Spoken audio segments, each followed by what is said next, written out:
Hello, hello, hello. I'm Hojo. I'm Hunzi. And welcome to this, the very first, the premiere, the numero uno episode of Hojo and Hunzi's Hard Rock House, the safe space for old rock gumbies, just like us, where the metaphorical needle is always running into those 70s and 80s grooves. Hunzi, we're excited, aren't we, to be here? We are. This is like, we've been in the studio for 8 weeks. We've been recording the demos, and we are finally announcing our debut album, Into the Stratosphere of the Internet. It's very exciting. The spandex is ready. And if we can get to at least one internet user, a single-digit internet user, it'll all have been worth it, won't it? Well, I was going to say, if we can just get a difficult second album out of the way, that'll be good. So before we start talking about formats of the show, I guess we really should introduce ourselves, shouldn't we? Definitely. Who are you? I'm Hojo. I was one of the writers in what I would consider to be the golden era of the greatest heavy metal magazine of all time, Kerrang! I joined in issue 5, right at the start of its ascent to the very pinnacle of rock music journalism.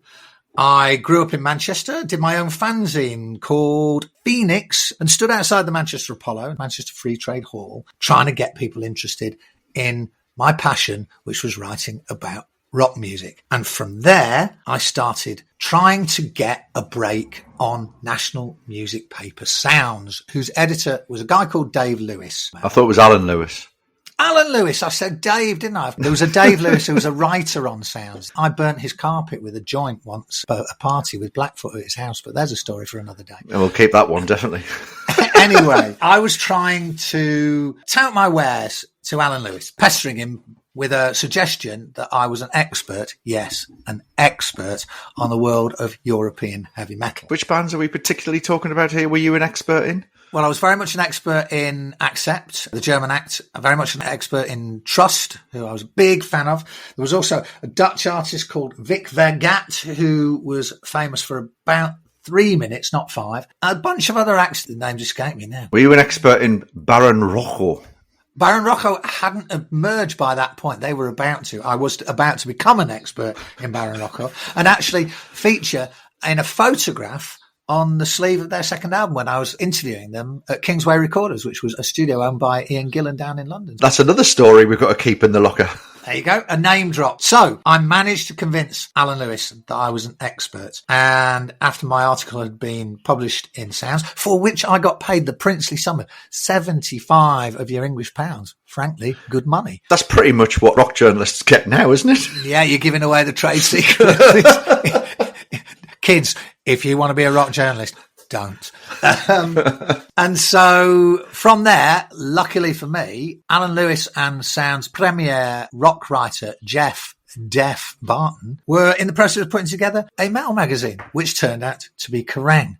And I ended up being one of the first writers on it. So, come on, tell us a little bit about your introduction to the world of denim, leather, spandex, and tying neckerchiefs around your kneecaps. Well, I think most of it is a story that is very similar to most people our age, really. I had an older brother who was very much into hard rock and heavy metal. I used to come home from school when I was about 7 or 8 year old, and he'd sit me down and go, listen to this, it's brilliant. I'd go, what's this? He'd go, it's the first Van Halen album. I'd go, wow, that's amazing. But he got me into Free, Zeppelin, Bad Company, Stones, early Aerosmith, early Kiss, all that sort of stuff, because that's what was in his record collection. So my education in the music was basically coming from school, and he'd probably been to a record shop that day and bought a new album by one of the aforementioned acts and said, listen to this. And then I used to watch the Old Grey Whistle test with him and Top of the Pops, and whenever there was a rock band on, he used to force me to watch it and go, oh, these are pretty good. And then when I got old enough, he took me to see AC/DC when I was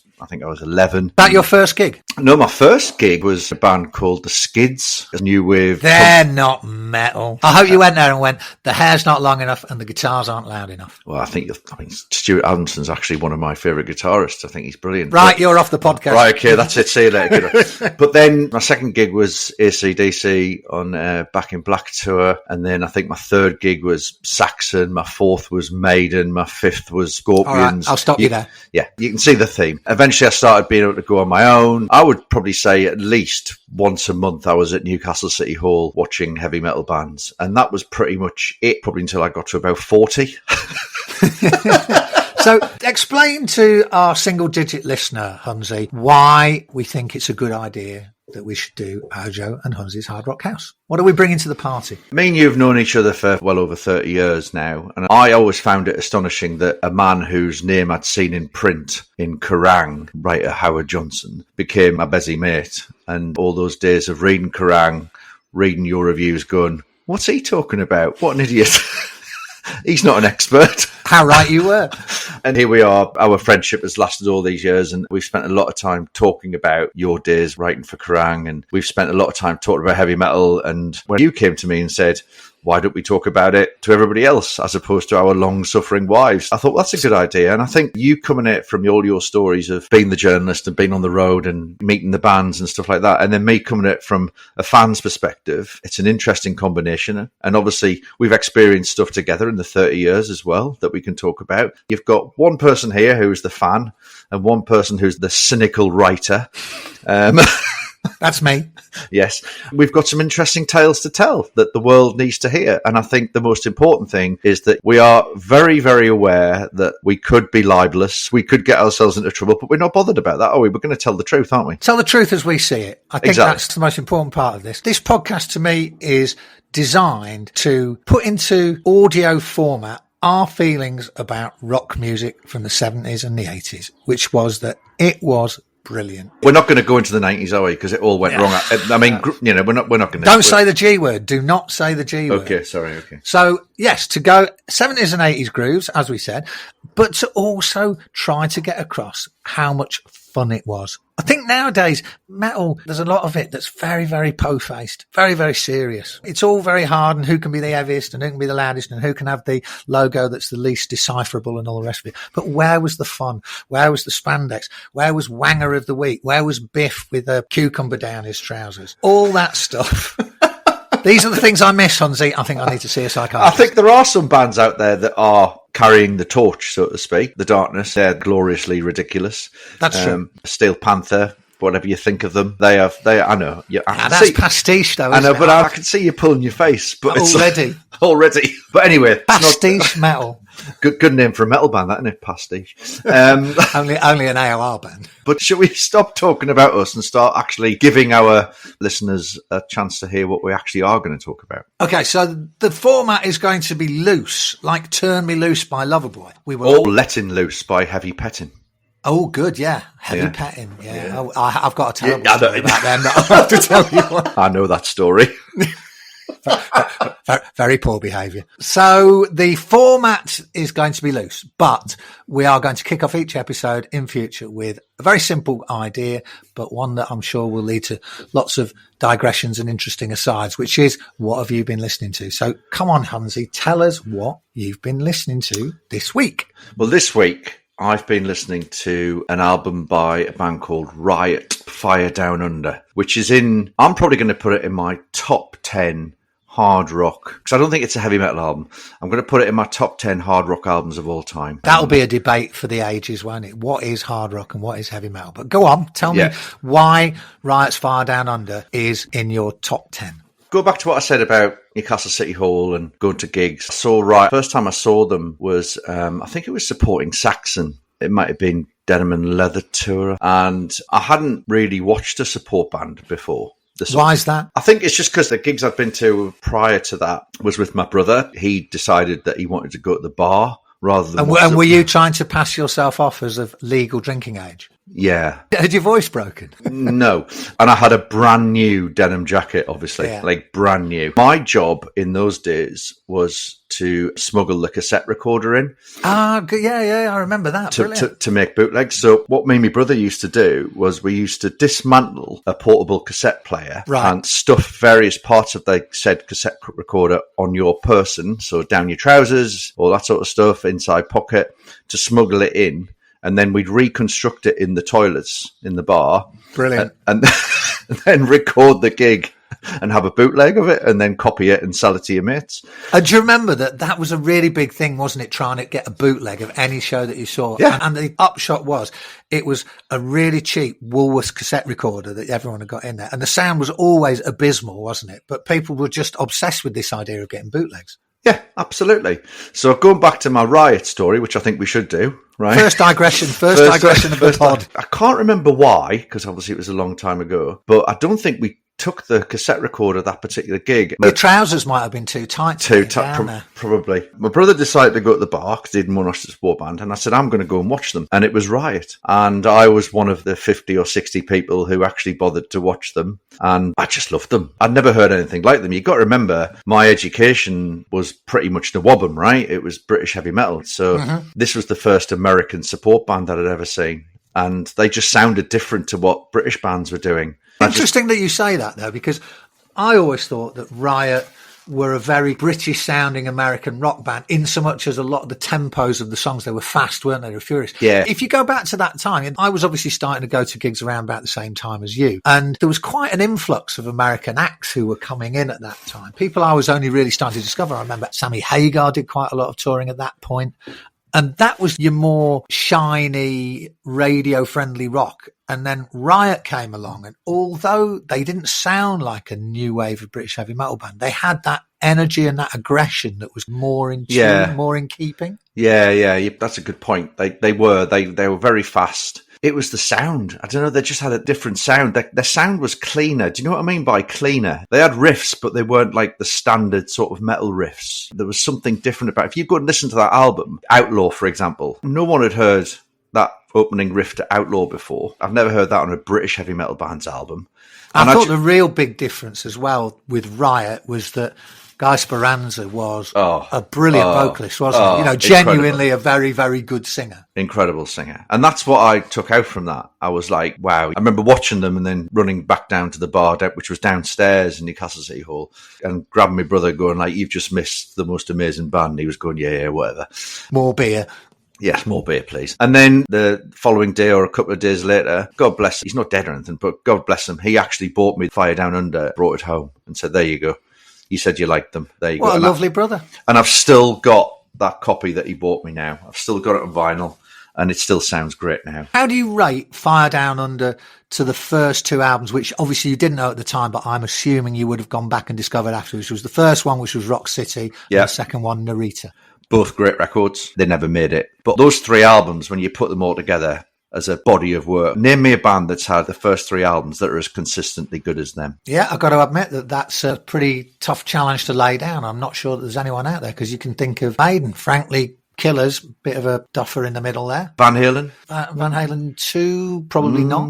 No. Yeah, so there you go. Yeah. It's tough to find three albums from early in a band's career that are so consistently good. You're right. Exactly. Funnily enough, you were talking about the bad luck they had not so long ago. In my capacity today, which I haven't revealed yet, as editor of Rock Candy Mag, a traditional print classic rock magazine, which means that I'm still right about the shit I've always written about. Available at www. Available all good stores. Available all good stores on www.rockcandymag.com. I was interviewing Rick Ventura, and he went into great detail about the bad luck that they had, and it was quite staggering. It was just really unfortunate. Wrong place, wrong time, wrong manager, wrong record company. But these things happen, don't they? Guy Speranza sadly passed away, and then Mark Reels passed away. Then Mark Reel, the guitar player, passed away. Yeah. Then Guy Speranza's replacement, Rhett Forrester, who passed away, but I believe was killed in some kind of a carjacking or a robbery of some kind. Yeah, something like that. So what's the moral of this story, Hunzi? Listen to Riot. Don't be in Riot. Yes, very And good. I think we should leave it there, don't you? I don't know. What have you been listening to? Well, when you were 14 at Newcastle City Hall watching a band from America wow 80 impressionable metal fans in the UK, funnily enough, the album that I've been listening to this week is kind of a band that went in the opposite direction, that made the opposite journey. I've been listening to Night Shift, which is the 6th studio album by Foghat. Deep cut. It's a deep cut. But for those who don't know Foghat, because Foghat, funnily enough, were never that big in the UK, were they? They weren't. They were often classed as like the poor man's status quo in this country or something. They absolutely were, which is completely wrong. Completely wrong. Foghat was, at its core, a British band. Lonesome Dave Peverett, who was the rhythm guitar player and the vocalist, and Roger Earl, the drummer, were both from London and had both been knocking around on the blues rock circuit in London in the 60s and going into the very, very early 70s. And they had both been in a band called Savoy Brown, but ended up in Foghat and moving to America, where they signed to the Bearsville label. And because they were in America and because they were doing so much touring over there, that furious boogie rock that they made appealed to the Americans, but it never really came back across the Atlantic to the UK for some reason. And I guess probably because as soon as they found out that they were starting to get some traction in a market that was probably 10, maybe 20 times the size of the UK, they probably went, well, who gives a fuck about Britain anymore?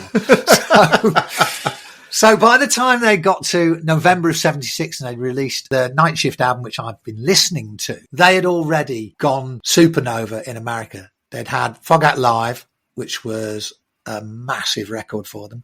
And Night Shift was probably, like you say, a deep cut. I guess it was probably at the height of their popularity, but just at the point where perhaps the moment had come where they tipped over the edge. It had got as good as it was going to get commercially for them. And Night Shift only made its number 36 on the Billboard charts in America. Didn't even go platinum. Big album, but it wasn't massive. Did they get much coverage in the UK press? I don't think they ever played a show. I could be wrong. I'd be interested if our single digit listener could correct me on that. But I don't think they bothered at all. So they were just complete outliers. They weren't really part of the discourse in the UK, which any American listeners, if we're lucky enough to get any, would be horrified probably and shocked to find out that Foghat were ignored in their homeland. But we haven't really talked about the Night Shift album, have we? Which is really a classic. How do you rate it? I'm going to be honest, I'm not massively familiar with that particular album. That's terrible news. For me, Foghat is always going to be a slow ride. You must go and listen to this album immediately we finish the podcast, because the opening triple whammy of Driving Wheel, Don't Run Me Down and Burn in the Midnight Oil. You know, you're saying, try and give me a band that's produced 3 albums of such excellence as Riot. Well, I'll tell you what, try and find me an album where you've got 3 opening songs that can do battle with those 3, because they are brilliant songs, all 3. Okay, Electric Eye, Judas Priest. Actually, do you count the Hellion? I don't think you can count the Hellion, can you? Okay. That's just a bit of noodling. Yeah, but you know where I'm going. So I'm going to go back and listen to it and give it a go, because my knowledge of Foghat is limited. I'll bet you know 2 things about Foghat. What about the merchandising? Well, they used to have baseball caps with just Fog written on them, didn't they? Indeed, they did. I even bought one. Have you still got it? Probably. I'll try and dig it out. You can't have it, though. All right, okay, never mind. No, you can't have it. So that was good. There was a baseball cap just with the word Fog on it. Yeah. So if you knew, you knew. Oh, definitely. And the other thing that was brilliant about them was, apart from Lonesome Dave, who was letting the side down badly, all 3 of the members on Night Shift had the most tremendous walrus moustaches. Do you remember that? I do. Yes, I do remember. Did you ever try to grow one? No, never. Have you? I would have loved to, but unfortunately, despite my advancing years, I'm a bit of a baby's bottom. Well, you're not very hirsute, are you? No. I used to be hirsute on top of the head, but not really anywhere else. So much to my chagrin, I've never been able to push out the Foghat tribute walrus moustache. And I've done some research on this album, and I'm shocked by who produced it. Oh, that's incredible, isn't it? Yeah, it is. Because, you would never have thought that Dan Hartman of Relight My Fire, Instant Replay. Do you think our single-digit listener would know who Dan Hartman is? Relight my fire. Yeah. Your love is my only desire. It's very disco. Covered by British pop kids. Take that. Yeah, and he also did Instant Replay as well. Yeah, Instant Replay. Exactly. Instant Replay. Exactly. How on earth did he ever come to produce Foghat's Night Shift? It's just... It's a brilliant notion. It's a brilliant notion that he's done it. So somewhere in his disco dancing tomfoolery, there was a hard rock heathen waiting to get out. Brilliant. Who knew it? Well, listen, I'm definitely going to go back and revisit Night Shift by Foghat. For all our American listeners, if there are out there, I'm sure you're going, I've been listening to that album for years. It's brilliant. Oh, okay, well, Can you do an American accent when you say that? I've been listening to that album for years, man. Any American listeners that we did have just turned off. They've just left the podcast. So, definitely go back and listen to that. You're going to go and listen to Fire Down Under. I am, even though I know it inside out, back front. I'm going to re-enjoy. I've made a new word up there. I'm going to re-enjoy this album. Okay. What's next on the agenda? Well, the general idea of our podcast is that we're going to start off with what you've been listening to, and then we go off on endless digressions, as you've seen, but also then to have a kind of a theme that we're going to talk about of probably developed out of some story that I have from my time of interviewing and hanging out with various long-haired, tight-trousered rock bands. I know the one that you want me to talk about. I do. But I'm only going to tease it this week because we have to give this our full and undivided attention. My question to you was always going to be, in your aforementioned career as a hard rock and heavy metal journalist for all those many years, were there any particular instances that you wrote a review? Is there any particular instance that you remember that you effectively ruined a band's career? Did I wield such unbelievable power, Hunzi? That was going to be my question, really. All we need to say is we're going to give them a little teaser that some band was so upset by an album review that I wrote in Kerrang that they all went on stage at a festival, so in front of a lot of people, with the very PC phrase, Howard Johnson sucks dick. Now, in more enlightened times, which I'm all for, I would have to also say, not that there's anything wrong with that, but we have to discuss which band it was, how those T-shirts got to be made, and what the fallout from it was. Definitely on the next episode, can we talk about it? I'm not promising. We'll see. It's one that I'm going to keep down my spandex trousers and reveal at a point that perhaps when you least expect it. Oh, look forward to it, mate. Absolutely look forward to it. We'll be back in a week's time with episode 2. Hunzi, it's been great fun. I'm sure it'll be the first of many. Hopefully, readers out there, readers, that's how old I am, listeners out there, will enjoy it. And if you do, sign up, spread the word. Hojo and Hunzi's Hard Rock House. Mate, it's been great fun. We'll catch up with you next week. See you next week. See ya. Bye. Bye-bye.